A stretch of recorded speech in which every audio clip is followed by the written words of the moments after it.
আমাদের মাটি তো নরম মাটি, যেটাকে বলে দোআঁশ মাটি, জোবা মাটি। সেখানে যদি আমি টেকসই একটা কিছু করতে যাই, তাহলে আগে আমাকে ওই মাটিটাকেই তৈরি করতে হয়।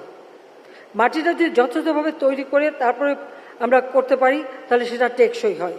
নইলে একটা বন্যা বা বর্ষার পরেই কিন্তু সেখানে রাস্তা ঢেউ খেলে যায়, রাস্তা খারাপ হয়ে যায়, অনেক কিছু হয়ে যায়। আমি দেখেছি অনেক সময় আপনারাই ডিজাইন বানান, ধরেন একটা বড় পুকুর, খুবই চমৎকার, তার ভিতরেই বিল্ডিং করার একটা প্ল্যান নিয়ে এসে হাজির। তবে আমি আসার পর যে কটা এসেছে আমি সব বাতিল করে দিয়েছি। কিন্তু আমি আসার আগেই এই ঢাকা শহরে অনেক পুকুর বিলুপ্ত হয়ে গেছে।